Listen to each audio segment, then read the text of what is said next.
Pada masa kekhalifahan Umar bin Khattab, datanglah beberapa orang pendeta Yahudi. Mereka menanyakan beberapa masalah penting, namun khalifah tidak bisa memberikan jawabannya.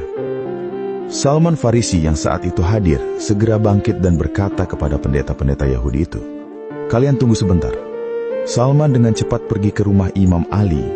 Setelah bertemu, Salman berkata kepada Imam Ali, "Ya Abul Hasan, selamatkanlah agama Islam." Imam Ali alaihissalam bingung lalu bertanya, "Mengapa?" Salman kemudian menceritakan apa yang terjadi. Imam Ali pun segera dengan memakai burdah peninggalan Rasulullah SAW.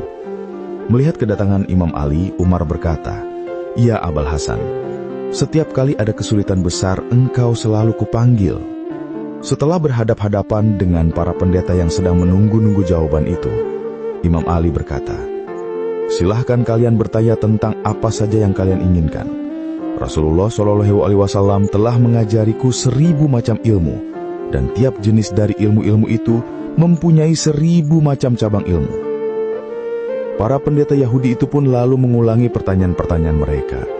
Sebelum menjawab, Imam Ali bin Abi Thalib alaihissalam berkata, "Aku ingin mengajukan suatu syarat kepada kalian, yaitu jika ternyata aku nanti sudah menjawab pertanyaan-pertanyaan kalian sesuai dengan yang ada di dalam Taurat, kalian supaya bersedia memeluk agama kami dan beriman kepadanya." Pendeta Yahudi berkata, "Ya, baiklah. Sekarang tanyakanlah satu demi satu," saut Imam Ali.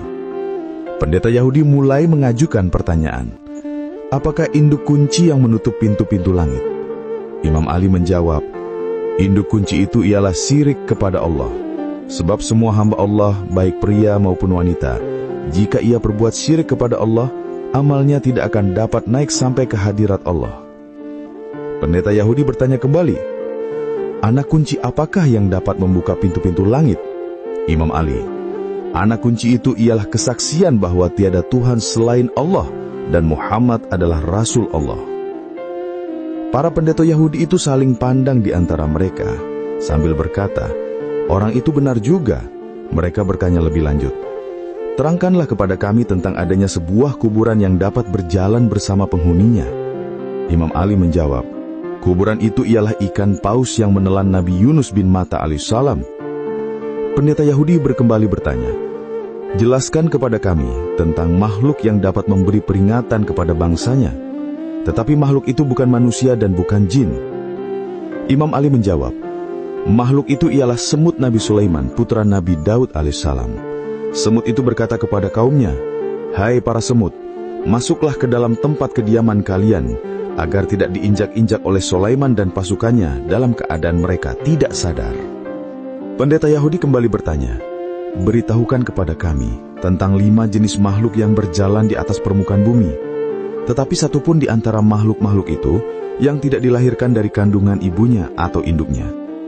Imam Ali menjawab, 5 makhluk itu ialah Nabi Allah Adam, 2 Sayyidah Hawa, 3 onta Nabi Saleh, 4 domba Nabi Ibrahim, dan 5 tongkat Nabi Musa yang menjelma menjadi seekor ular. 2 di antara 3 orang pendeta Yahudi itu setelah mendengar jawaban-jawaban serta penjelasan yang diberikan oleh Imam Ali alaihissalam lalu mengatakan, "Kami bersaksi bahwa tiada Tuhan selain Allah dan Muhammad adalah Rasul Allah."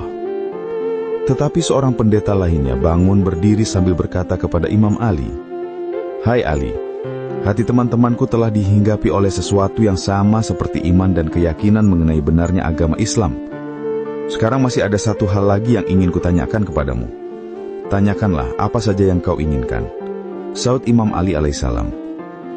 Pendeta Yahudi kembali bertanya, "Coba terangkan kepadaku tentang sejumlah orang yang pada zaman dahulu sudah mati selama 309 tahun, kemudian dihidupkan kembali oleh Allah. Bagaimana hikayat tentang mereka itu?" Imam Ali menjawab dengan tenang, "Hai pendeta Yahudi, mereka itu ialah para penghuni goa. Hikayat tentang mereka itu sudah dikisahkan oleh Allah Subhanahu wa Ta'ala kepada Rasulnya. Jika engkau mau, akan kubacakan kisah mereka itu." Pendeta Yahudi kembali bertanya, "Aku sudah banyak mendengar tentang Al-Quran kalian itu. Jika engkau memang benar-benar tahu, coba sebutkan nama-nama mereka, nama ayah-ayah mereka, nama kota mereka, nama raja mereka, nama anjing mereka, nama gunung serta goa mereka, dan semua kisah mereka dari awal sampai akhir. Imam Ali alaihissalam kemudian membetulkan duduknya, menekuk lutut ke depan perut, lalu ditopangnya dengan burdah yang diikatkan ke pinggang. Kemudian berkata, "Hai saudara Yahudi, Muhammad Rasulullah SAW kekasihku telah menceritakan kepadaku bahwa kisah itu terjadi di negeri Romawi, di sebuah kota bernama Efesus, atau disebut juga dengan nama Tarsus. Tetapi nama kota itu pada zaman dahulu ialah Efesus. Baru setelah Islam datang, kota itu berubah nama menjadi Tarsus atau Tarse. Sekarang terletak di dalam wilayah Turki. Penduduk negeri itu dahulanya mempunyai seorang raja yang baik.